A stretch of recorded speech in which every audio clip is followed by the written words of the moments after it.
How's it going, you guys? So I'm just here drinking my morning coffee concoction, and I want to talk to you guys about just some of the things that I have planned for the next 3 months.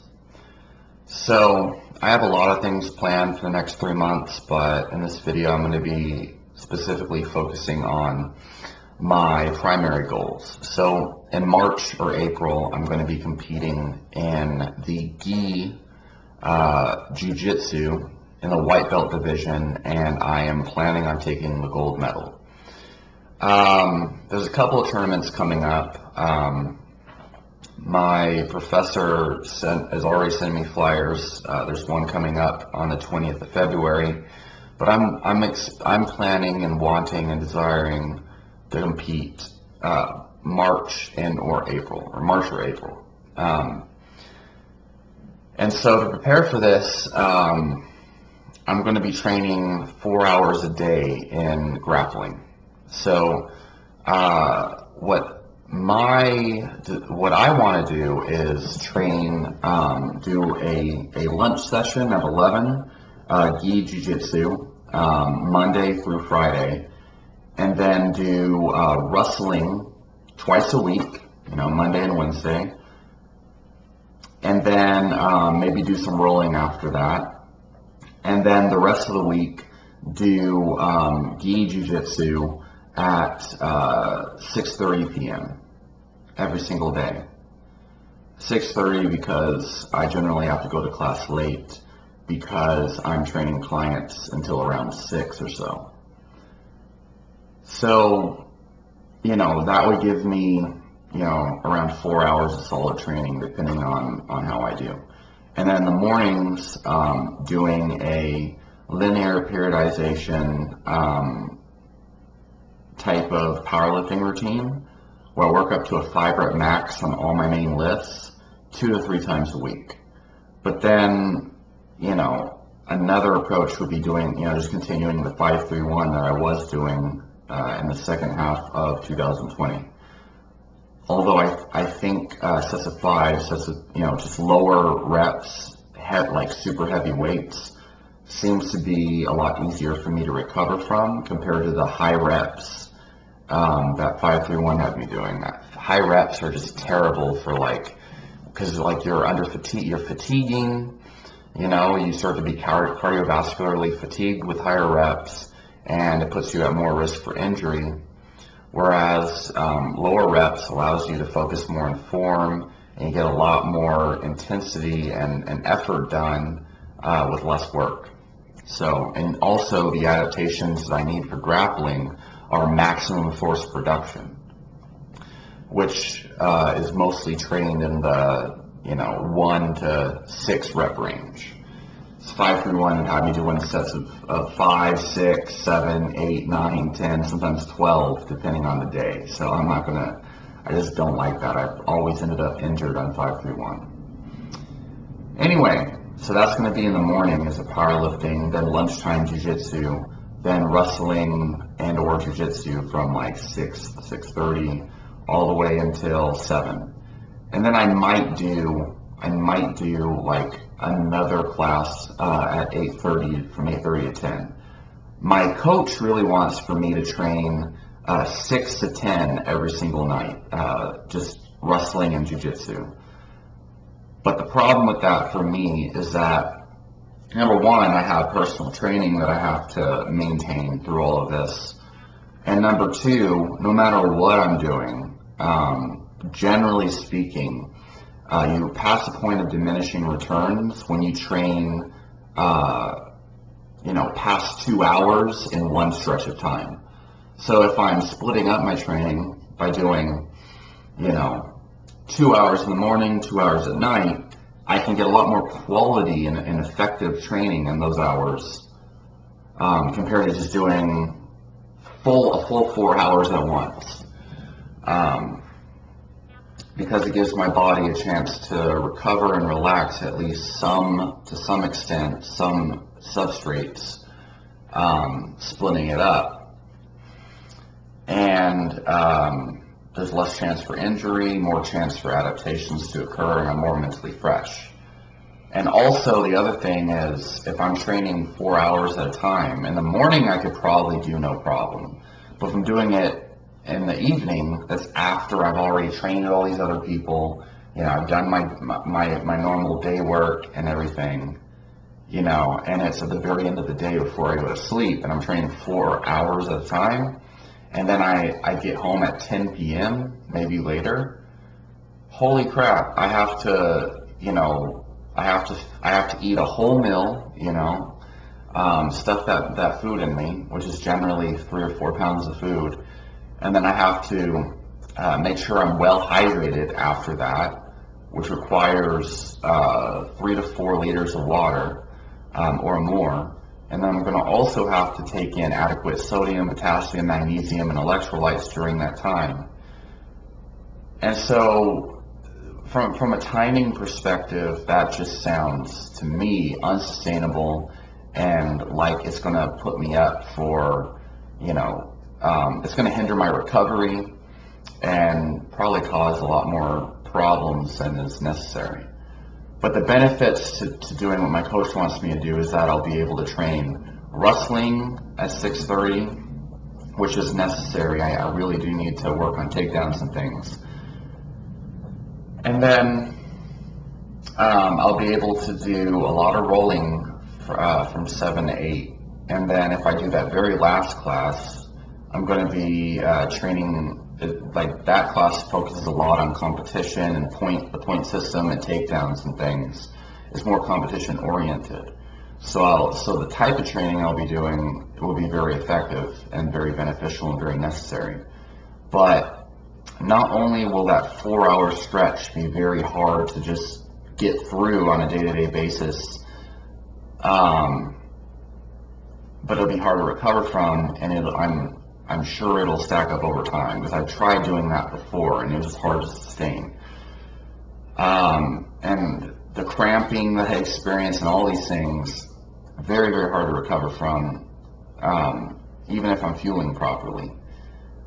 And then the other thing is that every single class that I'll be doing, my coaches like to go balls to the wall usually. It actually kind of depends, but especially those evening classes with this particular coach, he's really big on like hardcore training. And doing 4 hours of max effort training is generally looked at as impossible. Although it is possible, you might actually be better off either lowering the intensity, doing more drilling and whatnot as the time goes on, or splitting up those two trainings to get more intensity done spread throughout the day. So that's, you know, this is me as a strength and conditioning coach thinking about all this, but not to say I haven't done intense training for 4 hours at a time before, but just thinking about it realistically. So I don't know how well I'd be able to sustain that. But, you know, it still hasn't been like set in stone, so I'll talk to my coach about it when the gyms open back up after New Year's, and we'll talk about that. So what are some of the supplements and the nutrition strategies I'm partaking in? So I've been taking Siberian Ginseng for about 2 to 3 weeks. I lowered my dose of Mucuna down to 400 milligrams of the Now Foods Mucuna Dopa extract. Gives me about 60 milligrams of L-Dopa. I've noticed if I get a benefit from Mucuna at all, it's at the lower dosages. Higher dosages seem to not be so good. I was taking ginkgo biloba alcoholic tincture by Herb Farm, and I found that improves my well-being and my mental clarity and whatnot, and my energy and my mood. But I stopped taking it just to see if it really was the ginkgo biloba. Another thing I've been doing is lowering the amount of grounds I use in my coffee, because I noticed there's a sweet spot, and I think I was doing way too many grounds per cup or whatever. Drinking more tea and trying to reduce the amount of harsh caffeine that I consume. So more green tea and whatnot. But a big addition that I've added recently is Cordyceps, recently I added a very cheap extract of Cordyceps just to see if it works. It's not an extract. It's Cordyceps from the mushroom brand, which is very cheap, and I don't recommend it. It's probably like some raw oats in there or something. But I know that in order to get the benefits, at least to feel it from some of these cheaper mushroom brands, you have to like triple and quadruple the dose. So instead of taking like a half teaspoon or a teaspoon, which is a dose I recommend, I'm taking a full tablespoon with my coffee of this cheap Cordyceps blend, or this cheap Cordyceps brand. But here in a couple days, I'm going to order the Hyperion Herbs by my favorite herbalist guy on YouTube, Brandon Gilbert. His Cordyceps extract, okay, and it's about $50 for like 50 servings or something, but it's like a 16 to 1 extract or whatever, where they basically take 16 pounds of herb or something like that and condense it down to 1 pound of extract. So you're getting like 16 times the dosage that you get from like this cheap brand of herbs. So it may be more expensive, like for the weight, but it's so much more potent, and it's actually standardized the certain polysaccharide content and whatnot. So right now with the cheap extract, with the high dose I'm taking, I actually feel far less fatigue and far greater mental clarity and mood and energy within about 2 to 3 hours after taking it. It's very noticeable. Siberian Ginseng, by the way, I also noticed seems to lower my fatigue. After about about 1 week, I start to feel less fatigue when I take Siberian Ginseng.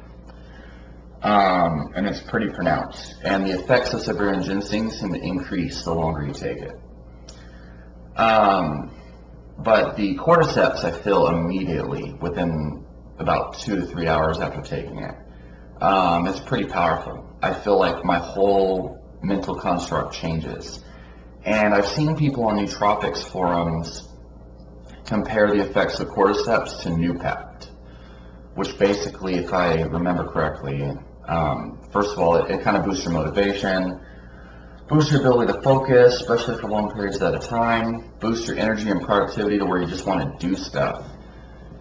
And I believe it mostly works on the dopamine pathways in that regard. Whereas Cordyceps seems to improve, your ATP production, which will obviously have a significant impact on your sports performance. In fact, Olympic athletes from Asia in the early 90s actually found that they were taking Cordyceps as a main ingredient in their ergogenic formula, and they were winning a bunch of gold medals and things. Some people have actually produced blood results showing increased testosterone, like resemblant of steroid use taking Cordyceps. So whatever the case is, I definitely love Cordyceps. Even this cheap brand at a high dose seems to be providing a significant benefit. But I expect to be on a whole nother level when I take the Hyperion Herbs extract again. And I've taken many of his products in the past and experienced nothing but amazing benefits. So I'm looking forward to that. So what are the diet changes that I'm doing? Well, look, right now I am definitely experimenting with more carbs. So the thing is, I don't have enough time to adapt to ketogenic metabolism again, because in 2020 I was experimenting with different kind of like carb protocols, and I haven't really found a significant benefit supplementing with carbs. Anything past 50 grams is overkill in my opinion. I've tried targeted, I've tried cyclic, I've tried just a steady amount of increased carbs throughout the time. The only thing I haven't tried this whole time since before I went keto is just increasing to a high carb diet every single day. So right now I'm experimenting with a pretty large amount of white rice, of jasmine rice right now. just to see if it'll allow me to, train harder for longer periods of time during these like 3 to 4 hour blocks of training. Another benefit, so the main thing you have to understand is if you're training for 4 hours nonstop at a high intensity, it would probably be a benefit if you can be keto adapted. Because keto adaptation allows you to burn up to, so you can burn fuel from body fat, up to 90% of your VO2 max. And then anything past that, you can get your glycogen is actually restored from glycerol and free fatty acids once you're keto adapted. But that only happens after 4 to 16 weeks, okay, of keto adaptation. And so coming off of 2020 where I was doing these carb experiments, I don't feel like I'm fully keto adapted. And I don't have 4 to 16 weeks to get back into keto adaptation before I train for this grappling tournament. And keep in mind, I've already trained, I've already competed in Muay Thai on a fully keto carnivore diet. And during that time, I competed and I was fine. I was more active and energetic than my opponent who was snacking on fruit leading up to that fight. So I've already done that. I've already proven that you can compete, and be explosive and fast on a ketogenic type protocol. I'm not going to win a gold medal for doing that at this time. I will win a gold medal from choking people out and whatnot, and that's my main focus. So after my tournament, I'll go back to like a strict ketogenic protocol, maybe just doing a low carb paleo diet with stretches of keto. But right now, I just want to experience what it's like, because it's been years since I've done this, where I'm training on like a super high carb diet. So I'm doing anywhere from 200 to 300 grams of carbs coming from jasmine rice and fruit right now. And I know that's a lot, and I don't recommend it, and I don't think it's necessary, but I need to really, really feel what it's like first. And so I'm going to see for sure what a super high carb intake is going to do to my sports performance training these next couple of weeks, next couple of months leading up to March when I train. Now the key thing to keep in mind here is, look, if I'm doing 2 hours of jujitsu in the morning and 2 hours at the nighttime, I don't believe I need 300 grams of carbs from white rice. But if I am training for 4 hours at a fucking time, 4 hours with no breaks, I need to do something crazy, because I've done that before in the past. I've tried with carbs, without carbs. I just haven't tried fully keto. I actually have tried fully keto adapted, and I can actually do that fasted. But that was early 2019 when I was doing that. So I know keto adaptation helped. Now with carbs, whatever. Look, electrolytes become a serious problem when you're doing that. And having a high carb intake will help with electrolyte and water storage. And that's one of the main problems I experience is drinking too much water to where I feel hyponatremic after about 2.5 hours. And then my 3rd hour of training is fucked up. I'm just like spaced out and dead. So there's that. And then the possibility of glycogen depletion, which most experts claim is the main reason for fatigue. But I wonder if it's something else. I think it's serotonin and neurotransmitter buildup, which is why I find caffeine and L-tyrosine seems to be a very ergogenic aid. And it also might be why Cordyceps works so well and Siberian Ginseng to prevent fatigue, because of their dopamigenic effects. Anyway, point here though is if I'm going to be doing that 4-hour stretch in the evening of just nonstop training, I'm going to raise my carb intake to 300 grams from jasmine rice throughout the day. And I'm going to see if that helps me. I'm going to probably buy some of the best pre-made electrolyte powder available. I'm going to see if that helps. Taking that intro workout on that 4-hour stretch. And then if I have to, I'm going to try implementing a protocol I found in one of my sports science books where I'm taking dextrose powder intro workout. And they do recommend a very high amount of dextrose powder, but I'm going to do trial and error and try to go with the minimum effective dosage, obviously, because I think all of that's very unhealthy. I think the high amounts of dextrose and refined carbs is saying that. I just don't want to have to do that. But if I have to sustain the performance, just leading up to this competition in March, I might fucking do that. And I will have the ultimate experience of do carbohydrates, enhance performance to a significant degree. And this is a great experiment, because then what I can do is I have this 3-month stretch where I'm training on a super high carb diet. I'm probably going to be like 10 pounds over the weight class I want to compete in. But I'll have experience on the super high carb diet. And then after that, I can go to a lower carb approach, maybe even strict keto, maybe even zero carb again, like I did for Muay Thai, and train for another competition in the future, and I can compare my experiences. So a lot of people on my channel are probably going to think, oh, fuck this guy, I'm not subscribing because he's experimenting with carbs.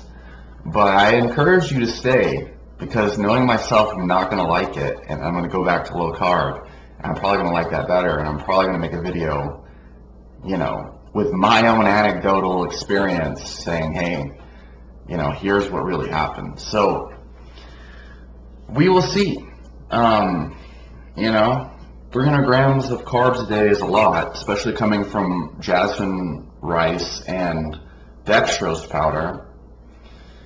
And then, so my meal schedule is as follows. So around 1, maybe 2 p.m., 1 whole cup of raw jasmine rice before cooked, okay, which equates to about 3.5 cups cooked. That's a lot of fucking jasmine rice. 1 pound of meat. Lately I've been doing beef, 73% lean. That's a lot of fat. And I boil it into the rice so I get all of the nutrients from the meat. I get like 1,000 milligrams of potassium, yada yada. I've been doing that lately. And then I do the same meal after training. So if I'm doing the 4-hour training stretch, it's going to be around 10:30 p.m. every night. Same fucking meal. So that equates to about 280 grams of carbs from the rice. That's about, I think, 6, maybe 7 cups of cooked rice by the end of the day. 2 cups of uncooked rice. And 2 pounds of red meat. And then I'll add some frozen fruit to the rice and meat, boil type thing, so it cools down faster. I get some extra potassium and electrolytes, and extra carbohydrates, including fructose, which has some other potential performance benefits. And then I'm also able to cool down the meal, so I don't have to wait for it to cool down, and eat it later. So that's been my meal schedule lately. Once around 2, and then once around 10:30 if I do the 4-hour stretch. Otherwise, I'll eat around 8:30 if I just do my normal training routine as my second meal. And then if I'm doing the 4-hour stretch, I might sip on a dextrose powder drink with electrolytes during my entire training session, especially past the 7th hour. And I'm thinking I might add some BCAAs and caffeine into my intro workout if I do plan to do that 4-hour stretch in the evening, which just sounds like it might be unhealthy, might be counterproductive, might be unsustainable, but then again, it might actually be the best thing I can do for this competition. So we'll see. We'll see about that. Now, if I do the 2 hours at the lunchtime and then 2 hours in the evening after my personal training work, then I could probably get away with just eating some bananas in the morning, bananas after the 11 a.m. or whatever, and then some jasmine rice at the very end of the day after my second jujitsu training, my evening jujitsu training. And that should be more than enough to sustain me, and I believe that's healthier. I personally believe bananas are one of the best carbohydrate sources, especially for athletes, because they do have a high glycemic load, but they're also full of potassium and magnesium and other water-soluble nutrients that you lose during sweat. And the type of carbohydrates found, depending on the ripeness of the banana, are ideal for that type of activity. You're refueling liver glycogen and muscle glycogen. Depending on where you get on the ripeness scale of the banana, it'll change. And you're getting some vitamin B1, so you're not going to end up with a subclinical B1 deficiency. So, but we'll just have to see. It's all going to depend on, what type of crazy training routine I plan to do.